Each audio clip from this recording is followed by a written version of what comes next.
প্রায় 2,25,00,000। আমি থামগুলো 2 কোটি বলছি। 2 কোটি বাড়িতে স্মার্ট মিটার বসানো মানে আপনার আমার বাড়িতে যে মিটারটা আছে, যে মিটারটা 2,000 টাকার মতো দাম, একদিন ব্যবহার করেছি, তার দাম এখন ধরুন কমে হয়েছে 1,000 টাকা। তাহলে 2 কোটি মানুষের বাড়ি থেকে 1,000 টাকা করে এক একটা মিটার খুলে নিয়ে ডাস্টবিনে ফেলে দেওয়া মানে সোজা বাংলায় এই মাতৃগন্ডার বাজারে 2,000 কোটি টাকা নর্দমায় ফেলে দেওয়া। 2 হচ্ছে আমাদের যে স্মার্ট মিটার বসবে, এতদিন যে মিটার ছিল সেই মিটারের জন্য মাসে 10 টাকা করে ভাড়া নিত কে? এই যে ডিস্ট্রিবিউশন কোম্পানিগুলো আছে আমাদের এখানে, WSEPCL distribution company limited, West Bengal state electricity distribution company limited 10 টাকা করে নিত। এই স্মার্ট মিটার বসানোর সঙ্গে সঙ্গে সেটা কমপক্ষে 100 টাকা হয়ে যাবে। আপনি কিছু বলতে পারবেন কেন হবে? এই স্মার্ট মিটারের আগে একটা টার্ম আছে, সব কথাগুলো সবসময় বলা হয় না। টোটেক্স মডেলের স্মার্ট মিটার, টোটেক্স। এই টোটেক্স কথাটা কি? শুধু হাতি ঘোড়া কিছু না। বিদ্যুতের হিসেবটা 2 ভাগে ভাগ করা হতো। একটা ক্যাপিটাল এক্সপেন্ডিচার, আর একটা হচ্ছে অপারেশনাল এক্সপেন্ডিচার। আর এই ক্যাপিটাল আর অপারেশনের যোগফল হচ্ছে টোটাল এক্সপেন্ডিচার। মোট যা খরচ হবে তোমার বাড়িতে স্মার্ট মিটার লাগানোর জন্য, সমস্ত খরচটা কান মূলে তোমার কাছ থেকে নিয়ে নেওয়ার ব্যবস্থা করা হবে। এর নাম হচ্ছে টোটেক্স স্মার্ট মিটার। টোটাল খরচ, টোটাল এক্সপেন্ডিচার তোমাকে বহন করতে হবে, আপনাকে আমাকে বহন করতে হবে। আর এই যে নতুন স্মার্ট মিটারটা বসবে, এর দাম 8,000 থেকে 12,000 টাকা।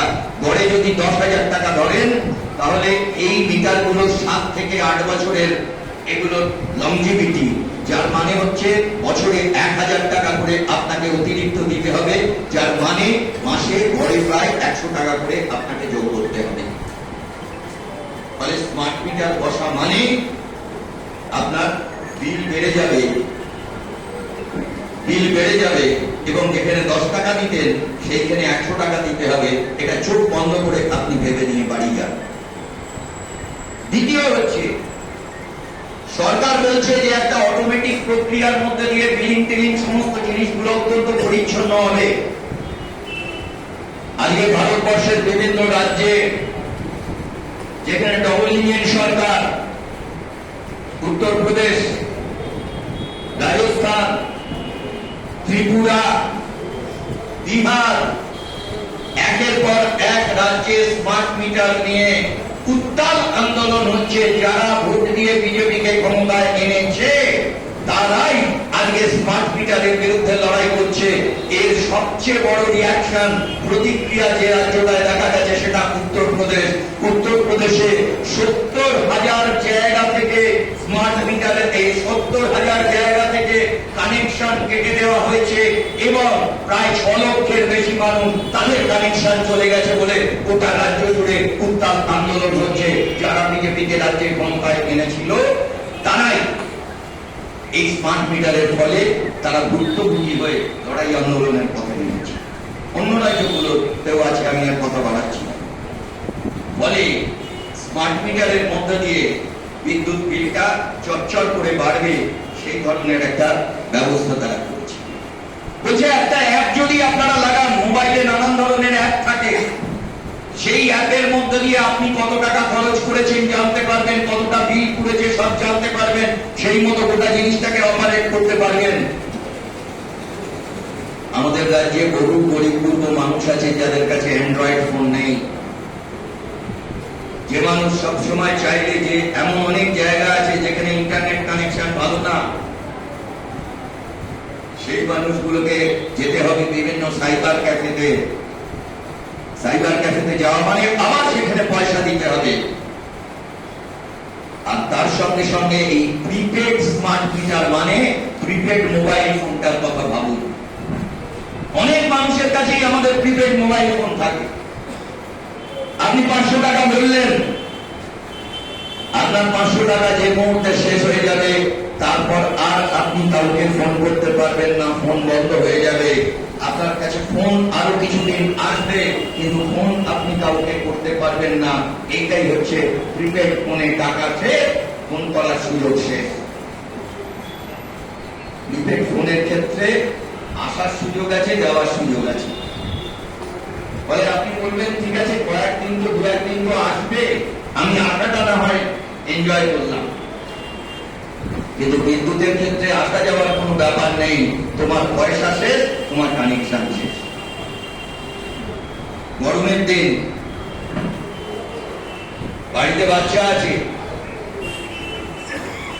দুপুর বেলা বাচ্চাটাকে ভালো করে গাটা মুছিয়ে দিয়ে চান করেছে সকালবেলা, তারপরে আবার ঘামছে, গাটা মুছিয়ে দিয়ে আপনি শুয়েছেন, তাকে মাথার উপরে বনবন করে ফ্যান ঘুরছে, আপনি খেয়াল করেননি, আপনি জানেন না মাসের 25 তারিখ আপনার প্রিপেডের টাকা শেষ হয়ে গেছে, পাকা বন্ধ হয়ে গেল, গলগল করে হামছে ওই বাচ্চাটা, কেঁদে কেঁদে উঠছে, আপনি জানেন না এই বাচ্চাটাকে আপনি কি করে সামাল দেবেন।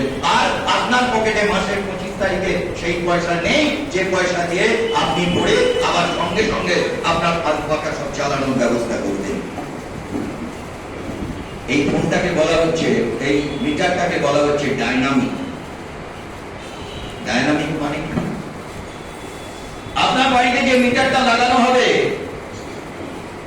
স্মার্ট ওয়াচ যেমন আপনার সমস্ত তথ্যকে দিয়ে দেয়, স্মার্ট ঘড়ি যারা পড়ে তারা কপা হাঁটলো, এই মুহূর্তে প্রেসার কত, হাঁটবার পরে কি হলো, এখন সুগার কত, হাঁটবার পরে সুগার কমলো না বাড়লো, এই সমস্ত হিসেব আপনার শরীরের দিয়ে দেয়।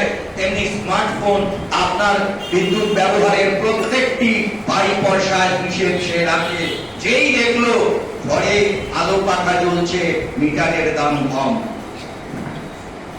বাড়িতে আপনার নাতি এসছে, মেয়ের বিয়ে হয়েছে 2 বছর হলো, নাতির বয়স 1 বছর, আপনি ইনস্টলমেন্টে ছোট ঘরের জন্য নাতি এলে যাতে সে দুপুরবেলা শুতে অসুবিধে না হয়, রাত্রিবেলা অসুবিধে না হয়, ইনস্টলমেন্টে একটা এসি কিনেছেন, আপনি এসি চালিয়ে দিলেন, সঙ্গে সঙ্গে স্মার্ট মিটারকে বলে দেওয়া আছে যে বাবুর এখন ফুটানি বেড়েছে, শুধু আলো আর পাখায় হচ্ছে না, এসি চালিয়েছে বাবু ঘরে, তাই চলো যে মিটারটা 20 টাকা করে নিচ্ছিলে এবারে স্মার্ট মিটার, এসি চলছে বলে অনমন করে তোমার ওইটা ঘুরছে বলে, মিটারটা ঢুকছে বলে 30 টাকা করে কাটো, ওর গলায় কোপ মারো। এইটাই হচ্ছে স্মার্ট মিটার। প্রতি মুহূর্তে ডাইনামিক সিস্টেমে আপনাকে ওয়াচ করবে। যেই আপনি বিদ্যুৎ বেশি ব্যবহার করছেন, তার মানে আপনার লক্ষ্যবাণী বেড়েছে, এটা ধরে নিয়ে আপনার গলার উপরে আরো বেশি কোপ বসাবে। আমি কি বলতে পারছি ঠিক? এইটা হচ্ছে স্মার্ট মিটার। টাকা শেষ, আপনার বিদ্যুৎ ব্যবহারে। ধরুন ওরা যে স্কিমে স্মার্ট মিটার দেওয়ার ব্যবস্থা করেছে, সেই স্মার্ট মিটারের মধ্যে যে যে কথাগুলো বলা হচ্ছে, আগে যেটা ছিল ক্রস সাবসিডি, মানে যারা গরিব মানুষ তাদেরকে কম দামে মিটার দাও, যারা একটু বেশি ব্যবহার করে তাদের কাছ থেকে একটু বেশি পয়সা নাও, আর মধ্যবিত্তদের কাছ থেকে মোটামুটি কস্ট প্রাইস নাও। তাহলে যদি এইভাবে করা যায়, তাহলে একটু বড় লোকদের কাছ থেকে 2-4 পয়সা বেশি নিয়ে গরিবকে 2-4 পয়সা কমেতে বিদ্যুৎ দেওয়া যাবে। এর নাম হচ্ছে ক্রস সাবসিডি। মানে তোমার বেশি পয়সা আছে, তোমার থেকে আমি 2 টাকা নিলাম, ওর কম পয়সা আছে, ওকে আমি 2 টাকা ছাড় দিলাম। ক্রস সাবসিডি বলে আর কোনো ব্যবস্থা থাকবে না, গোটা ক্রস সাবসিডি সিস্টেমটা উঠে যাবে। ক্রস সাবসিডির ফলে উঠে গেলে সবচেয়ে বেশি ক্ষতিগ্রস্ত কারা হবে? গরিব, নিম্নবিত্ত, নিম্ন মধ্যবিত্ত এবং খানিকটা মধ্যবিত্ত। তার চেয়েও বেশি ক্ষতিগ্রস্ত হবে কৃষিজীবী মানুষ।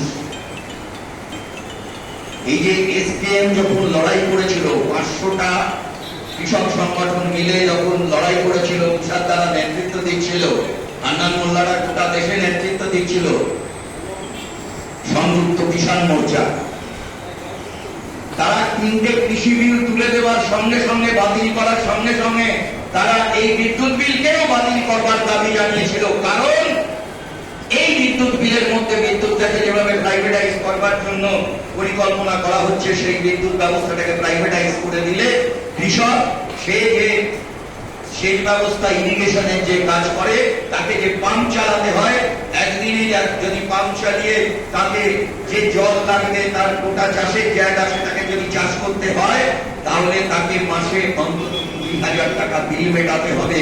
আর কৃষক পাম্প চালিয়ে যদি বেশি টাকা দিয়ে বিল মেটায়, তাহলে কৃষি পণ্যের দাম বাড়বে। আর কৃষি পণ্যের দাম অনেক হাত দূরে যখন বাজারে আসবে, বাজারে আমাদের কাছেও কৃষি পণ্যের দাম বহুগুণ বেড়ে যাবে। গোটা জিনিসটা এক সূত্রে গাঁথা আছে, সেইটা মানুষের কাছে